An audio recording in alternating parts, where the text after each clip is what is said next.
رمضان پیغام رمضان پیغام رمضان۔ السلام علیکم، کیسے ہیں آپ لوگ؟ امید کرتے ہیں کہ آپ تمام تر لوگ جو آج ہمارا پروگرام دیکھ رہے ہیں وہ سب خیر و عافیت سے ہوں گے۔ 7 روزے مکمل ہوئے، 7 روزوں کا مطلب یہ ہوا کہ اب جو پہلا عشرہ ہے، یہ عشرہ رحمتوں کا، یہ عشرہ رمضان کا، ماہ رمضان کا اب اپنی بھرپور رفتار سے آگے بڑھتا ہوا نظر آ رہا ہے۔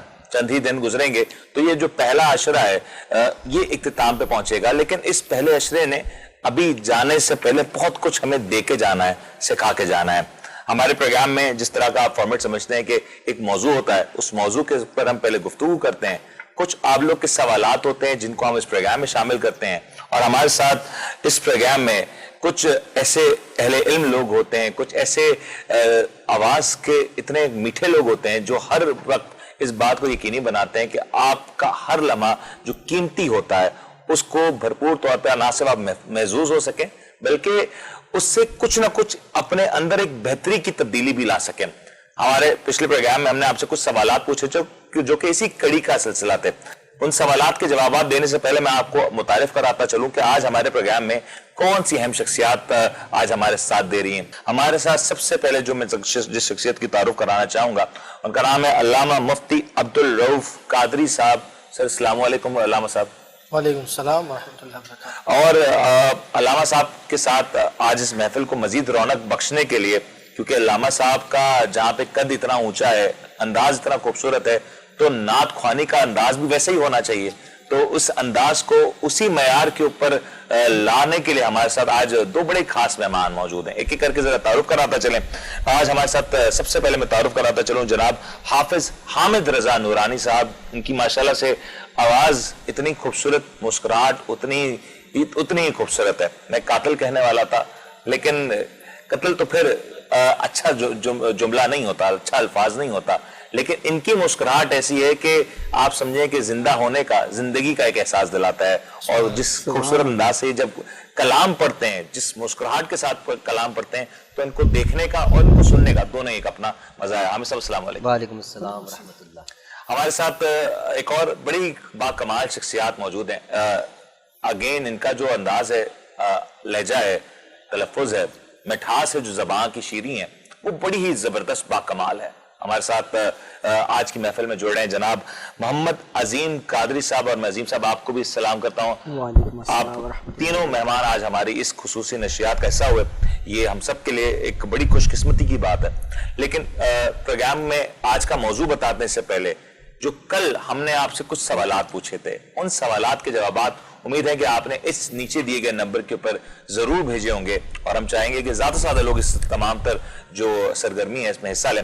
تو کل جو ہم نے پہلے آپ سے سب سے پہلے سوال پوچھا تھا، اس سوال کیا تھا؟ حضرت محمد مصطفیٰ صلی اللہ علیہ وسلم کا خاندان کون سا تھا؟ یہ سوال تھا، اور اس کا صحیح جواب ہے، اگر مفتی صاحب آپ دے دیں تو زیادہ بہتر ہو جائے گا، کہ حضرت محمد مصطفیٰ صلی اللہ علیہ وسلم کا تعلق کس خاندان سے تھا؟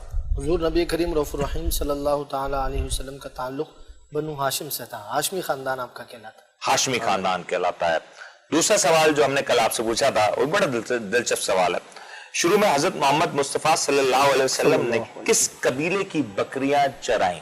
یہ بڑا سوال پوچھا جاتا ہے، کیونکہ ہمارے پیارے آقا صلی اللہ علیہ وسلم کی جو زندگی ہے، جو ایک ایک لمحہ ہے، وہ ہم سب کے لیے مشعل لے رہا ہے، اور یہ سوال اس بات کی عکاسی کرتا ہے کہ اسلام نے رزق حلال کو ترجیح دی۔ کام کی نوعیت چھوٹی بڑی نہیں تھی، رزق حلال اصل اور اہم مقصد تھا۔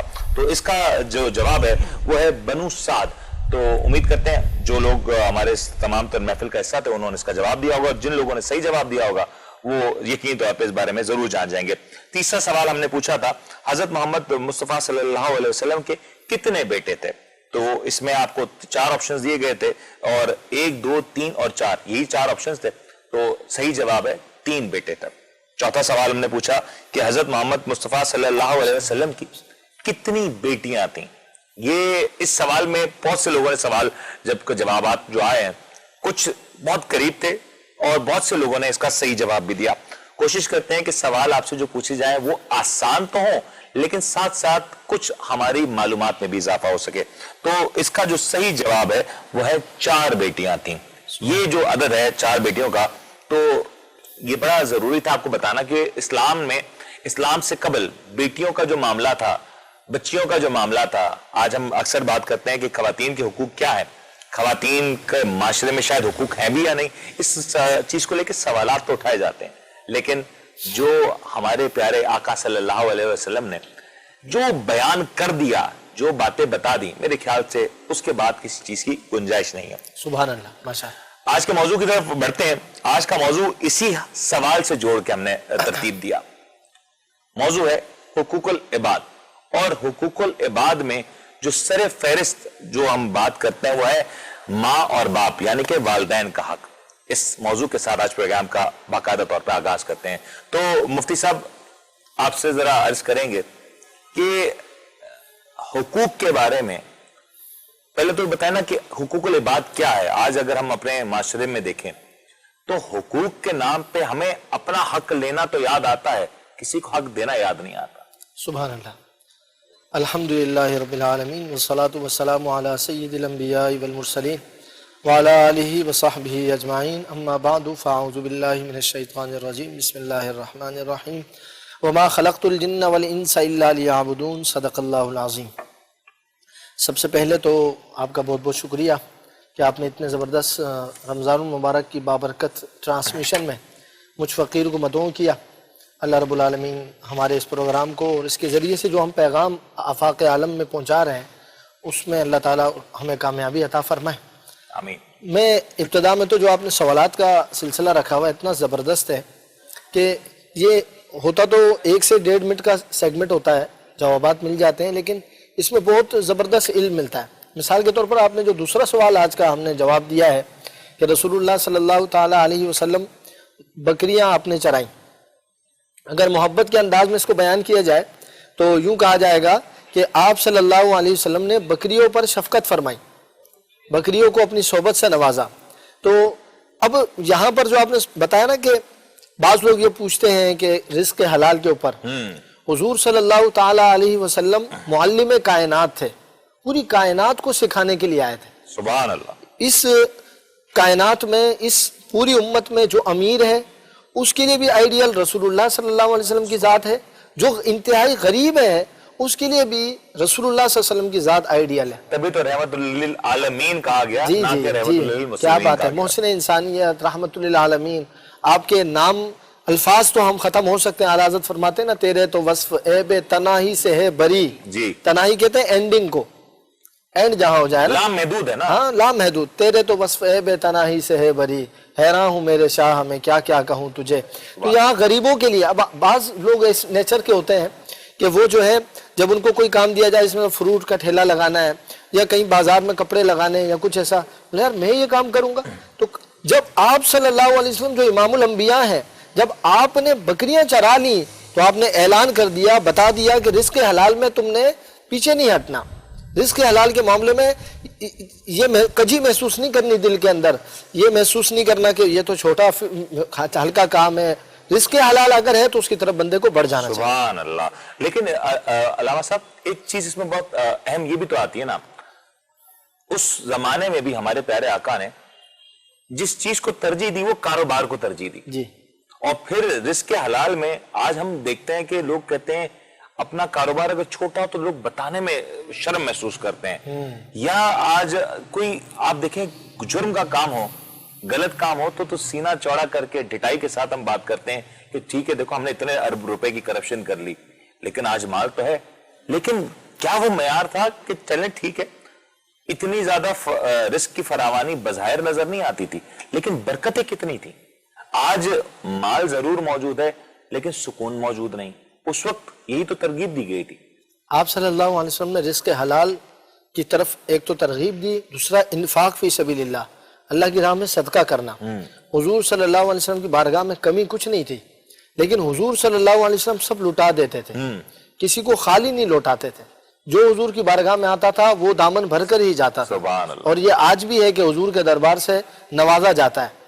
تو لیکن بات وہی میں کلوز کروں گا اس بات کو، ہم اپنے موضوع کی طرف چلیں، حقوق العباد کی طرف، کہ آپ صلی اللہ علیہ وسلم کی زندگی ہمیں یہ بتاتی ہے کہ آپ نے رزق حلال کمانے میں کسی طرح کی جھجک اور شرم کا شکار نہیں ہونا ہے، بلکہ رزق حلال میں آگے بڑھنا ہے۔ بلکہ ایک حدیث مبارکہ میں آپ کی نظر کروں سامعین کی، حضور نے فرمایا انا حبیب اللہ، میں اللہ کا حبیب ہوں، والکاسب حبیب اللہ، اور جو رزق حلال کمانے والا ہے وہ بھی رب کا حبیب ہے۔ سبحان اللہ، اتنی بڑی بات ہے یہ۔ اور رزق حلال کی تلاش میں نکل جانا یہ بھی جو کسی نیکی سے کم نہ ہوا۔ کیا بات ہے، یہ بالکل جو رزق حلال کی تلاش میں نکل جاتا ہے وہ اللہ کی رحمتوں کے سائے میں ہوتا ہے۔ شرط یہ ہے کہ وہ اس رزق حلال کی پاداش میں نکلنے کے سلسلے میں اپنے دیگر حقوق ضائع نہ کرے، نماز ضائع نہ کرے، ماں باپ کے حقوق ضائع نہ کرے، رشتہ داروں کے حقوق ضائع نہ کرے، بچوں کی تربیت کرنے کے حقوق ضائع نہ کرے۔ یہ سب اگر وہ ضائع نہ کرے اور رزق حلال بھی کمائے تو وہ اللہ رب العالمین کی رحمتوں کے سائے میں چل رہا ہوتا ہے۔ کیا خوبصورت بات کی ہے، اور سبحان اللہ کتنی خوبصورت بات ہے۔ لیکن ایک چیز جو علامہ صاحب نے کہی نا، میں اس چیز سے جتنا چاہوں اتفاق کروں مطلب کم ہی لگتا ہے اس بارے میں، کیونکہ یہ میرا خود کا بھی ماننا ہے۔ علامہ صاحب نے فرمایا کہ جو کچھ ہوتا وہ بانٹ دیا کرتا ہمارے پیارے آقا۔ یہی تو مزاج ہے۔ اگر ہم اپنے رزق حلال کی بات کریں اور آج ہم حقوق العباد کی بات کریں، والدین کے حق کی بات کرتے ہیں، تو کیا ہی خوبصورت نہ ہو کہ اگر آپ جو رزق کما کے لا رہے ہیں اس رزق میں اپنے سب سے پیارے لوگوں کا ایک حصہ ضرور جوڑ دیں۔ نہ جانے آپ کے نصیب کا جو رزق ہے وہ کس کے نصیب سے ملا ہو۔ عامر صاحب میں غلط تو نہیں کہہ رہا؟ بالکل درست فرما رہے ہیں آپ، اور صاحب نے بڑی خوبصورت بات کی اس حوالے سے۔ علامہ صاحب تو ماشاءاللہ خوبصورت گفتگو ہمیشہ سے ہی کرتے ہیں، لیکن جو رزق حلال کا جو سلسلہ ہے علامہ صاحب، آج کل ہم یہ دیکھ رہے ہیں، اب حقوق العباد کی طرف ذرا آتے ہیں نا، ہمارا موضوع بھی ہے حقوق العباد میں، ہم یہ چیز دیکھتے ہیں کہ لوگ اپنا رزق بانٹنے میں خاص طور پہ اپنے والدین سے خاص طور پہ کتراتے ہیں۔ یہ کیا مزاج ہو گیا ہمارے معاشرے کا؟ میں پہلے تو آپ سے یہ عرض کروں کہ پہلا سوال جو آپ نے کیا تھا نا، حقوق العباد ہے کیا؟ حقوق العباد کو صرف اگر ایک لائن کے اندر ہم سمجھے نا، ایک لائن، حقوق العباد کا مطلب یہ ہے کہ اللہ کے بندوں کو راضی رکھنا، اللہ کے بندوں کو تکلیف سے بچانا، اور یہ دو، ان کو تکلیف نہیں پہنچانا، ان کے ساتھ بھلائی کرنا، یہ دو لفظ سمٹ کر حقوق العباد کے اندر سمٹ جاتے ہیں۔ پھر اللہ کے بندوں میں جو اللہ رب العالمین نے ہمارے ارد گرد بندے اپنے چھوڑے ہوئے ہیں، ہم ایک معاشرے کا حصہ ہیں، جی، ہم ایک معاشرتی اینیملز ہیں نا، جی جی، تو معاشرتی اینیملز کا مطلب یہ ہے کہ ہمارے ارد گرد ہمارا پڑوسی بھی ہے، ہمارے ماں باپ بھی ہیں، ہمارے بچے بھی ہیں، ہمارے رشتہ دار بھی ہیں، ددیال بھی ہیں، ننیال بھی ہے، سسرال بھی ہے۔ یہ سب افراد کو ہم نے اپنی ذات سے فائدہ پہنچانا ہے، کم از کم اگر ہم فائدہ نہیں پہنچا سکتے تو تکلیف نہیں پہنچائیں۔ اور اس میں سب سے پہلی اور بڑی جو ذات گرامی ہے وہ والدین ہے، وہ والدین کی ذات ہے۔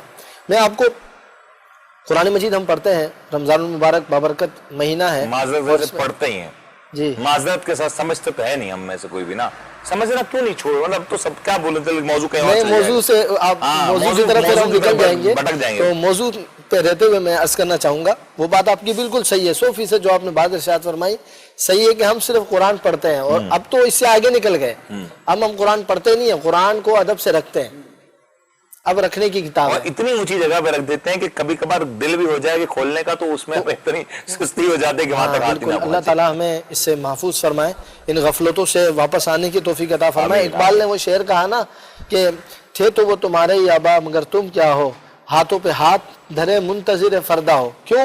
ان کا کمال یہ تھا کہ انہوں نے قرآن کو سینوں سے لگایا تھا، اور ہم نے قرآن کو اوپر زلدان میں باندھ کر اوپر رکھ دیا، اس پہ ڈسٹ پڑی ہوئی ہوگی لیکن ہم کھولنے کی ہمیں توفیق نہیں۔ بہرحال موضوع کی طرف آؤں گا۔ قرآن مجید میں اللہ تعالیٰ نے اپنے حبیب کے آداب بیان فرمائے، اپنے حبیب کے آداب بیان فرمائے۔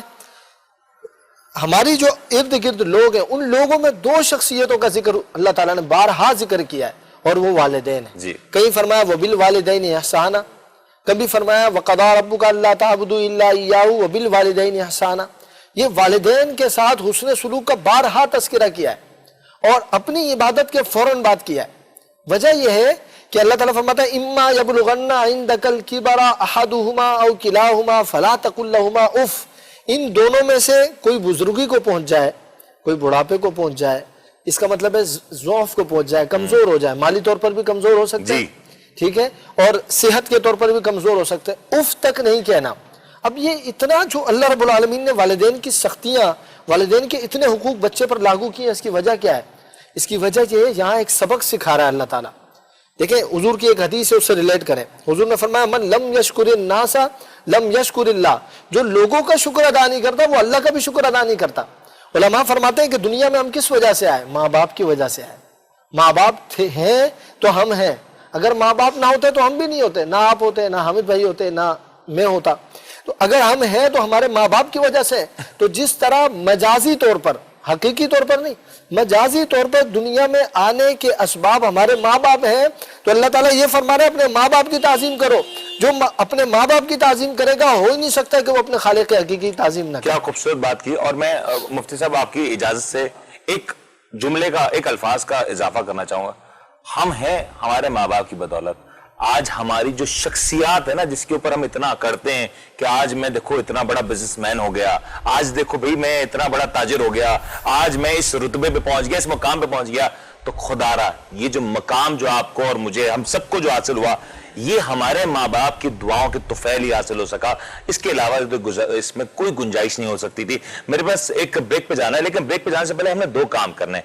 میں پہلے آج کے پروگرام کا پہلا سوال رکھوں گا، اور پھر میں اپنے ان پیارے نعت خواہوں سے گزارش کروں گا کہ پروگرام کے پہلے سیگمنٹ میں کوئی ہمیں حمد باری تعالیٰ ہی سنا دے تاکہ اس محفل کو مزید 4 چاند لگا دیں. تو پہلے سوال کی طرف بڑھتے ہیں آج کے، اور یہ سوال بڑا انٹرسٹنگ ہوگا. امید کرتے ہیں کہ زیادہ سے زیادہ لوگ اس کا جواب بھی دیں گے. نیچے دیے گئے نمبرز پہ آپ اس سوال کا جواب واٹس ایپ کر سکتے ہیں، یا پھر ہمارے فیس بک پیج پہ جا کے آپ صحیح جواب کمنٹ کر سکتے ہیں. تو سوال ہے آج کا کہ زبور اللہ کی طرف سے کس نبی پر نازل ہوئی؟ دہرا دیتا ہوں، زبور اللہ کی طرف سے کس نبی کے اوپر نازل ہوئی؟ یہ ہے آج کا پہلا سوال. عامر صاحب آپ کی اجازت ہو تو اس محفل کا پہلے وقفے کی طرف بڑھیں، ایک حمد باری تعالیٰ ہو جائے. سورۃ کلام پیش کر رہا ہوں، محبت سے شامل ہو جاتے ہیں. سبحان اللہ. لا الہ الا اللہ، لا الہ الا اللہ، لا الہ الا اللہ، لا الہ الا اللہ، حسبی ربی جل اللہ، ما فی قلبی غیر اللہ، نور محمد صلی اللہ، لا الہ الا اللہ، لا الہ الا اللہ، لا الہ الا اللہ. اگرچہ بت ہے سبحان اللہ، سبحان اللہ. جماعت کی آستینوں میں، سبحان اللہ، ماشاء اللہ. اگرچہ بت ہے جماعت کی آستینوں میں، مجھے ہے حکم ازا، لا الہ الا اللہ، لا الہ الا اللہ. اور یہ کلمہ نبی سے ملاتا ہے، وحدت کا جام پلاتا ہے، پھر مردہ دلوں کو جلاتا ہے، لا الہ الا اللہ، لا الہ الا اللہ، لا الہ الا اللہ، محمد رسول اللہ صلی اللہ علیہ وسلم. ایک مختصر سا وقفہ لیتے ہیں اور وقفے کے بعد حاضر ہوتے ہیں. اسی موضوع کے اوپر کچھ مزید گفتگو کرتے ہیں. پیغام رمضان، پیغام رمضان. خوش آمدید. میں آپ کا میزبان منیر ایمن. پہلا سیگمنٹ ہم نے مکمل کیا، اسی سیگمنٹ کو آگے بڑھاتے ہیں.